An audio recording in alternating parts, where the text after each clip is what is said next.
ഇതാണ് സാമ്പ്രാണിക്കൊടി. സഞ്ചാരികളുടെ ഏറ്റവും പ്രിയപ്പെട്ട ഒരു ഇടമായി മാറിയിരിക്കുകയാണ് ഇവിടം. കായൽ നടുവിലെ പച്ചപ്പാണ് ഇവിടുത്തെ ഭംഗി. ഇതിൻ്റെ പ്രത്യേകതയും അതുതന്നെയാണ്. അഷ്ടമുടിക്കായലിൻ്റെ നടുവിൽ ധൈര്യത്തിൽ സഞ്ചാരികൾക്ക് ഇവിടെ ഇറങ്ങി നിൽക്കാമെന്നതാണ് മറ്റൊരു പ്രത്യേകത.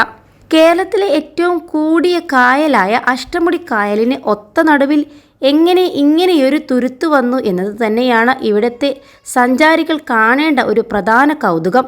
ദേശീയ ജലപാതയ്ക്ക് വേണ്ടി ആഴം കൂട്ടിയപ്പോൾ ശേഷിച്ച മണ്ണും ചെളിയും കൂട്ടിയിട്ടു. ഇത് പിന്നീട് മണൽപ്പുറമായി. ഇവിടെ കണ്ടൽ ചെടികളും വളർന്നു പിടിച്ചു. അതോടെ ആരെയും ആകർഷിക്കുന്ന തുരുത്തായി സാമ്പ്രാണി തുരുത്ത് മാറി. തീരത്ത് നിന്ന് 350 മീറ്റർ മാറിയാണ് ഈ തുരുത്ത് കാണപ്പെടുന്നത്. 2018 നവംബറിലായിരുന്നു സാമ്പ്രാണിക്കൊടി വിനോദസഞ്ചാര പദ്ധതിക്ക് ഔദ്യോഗികമായി തുടക്കമായത്. ആദ്യമൊക്കെ വളരെ ചുരുക്കം സഞ്ചാരികൾ മാത്രമേ ഇവിടെ എത്തിയിരുന്നുള്ളൂ. പിന്നീട് പോയവരുടെ അനുഭവങ്ങളും തുരുത്തിന് നടുവിൽ ഇറങ്ങി നിൽക്കുന്നവരുടെ ചിത്രങ്ങളുമെല്ലാം സോഷ്യൽ മീഡിയയിൽ പ്രചരിച്ചു തുടങ്ങിയതോടെയാണ് ഇവിടേക്ക് കൂടുതലായി ആളുകൾ എത്തിത്തുടങ്ങിയത്.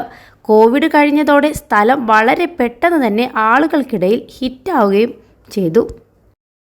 +2 ഡിഗ്രി കഴിഞ്ഞവർക്ക് വേൾഡ്സ് ഫസ്റ്റ് AR/VR ക്ലാസ് റൂമിലൂടെ സ്മാർട്ട് ഫോൺ എഞ്ചിനീയർ ആവാം. കൂടുതൽ അറിയാൻ വിളിക്കൂ Bridco and Bridco.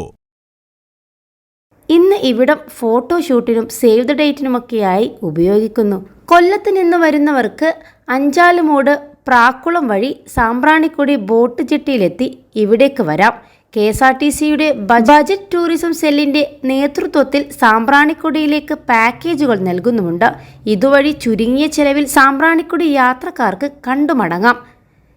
Ashtamudi boat service വഴിയും സാമ്പ്രാണിക്കൊടിയിലെത്താം. കൊല്ലം ബോട്ട് ജെട്ടിയിൽ നിന്നും രാവിലെ പുറപ്പെടുന്ന ബോട്ട് കല്ലടയാറിൽ നിന്നും തിരിച്ചുവരുന്ന വഴിയാണ് സാമ്പ്രാണിക്കൊടി ബോട്ട് ജെട്ടിയിൽ 1 മണിക്കൂർ നിർത്തിയിടുക. ഈ സമയത്താണ് ടിക്കറ്റ് എടുത്ത് സാമ്പ്രാണിക്കൊടി സന്ദർശിക്കാനുള്ള അവസരവുമുള്ളത്. അഷ്ടമുടിയിൽ ലോവർ ഡെക്കിന് 400 രൂപയും അപ്പർ ഡെക്കിന് 500 രൂപയുമാണ് നിരക്ക്. 150 രൂപയാണ് പ്രവേശന ഫീസ്. രാവിലെ 9 മുതൽ വൈകിട്ട് 4:30 വരെയാണ് പ്രവേശന സമയം. 21 ലക്ഷത്തോളം സന്തുഷ്ടരായ ഉപഭോക്താക്കളും 2 ലക്ഷത്തോളം തിമിര ശസ്ത്രക്രിയകളും പൂർത്തിയാക്കിയ മലബാറിലെ ഏക കണ്ണാശുപത്രി അൽ സലാമ ഹൈ ഹോസ്പിറ്റൽ റോഡ് പെരിന്തൽമണ്ണ.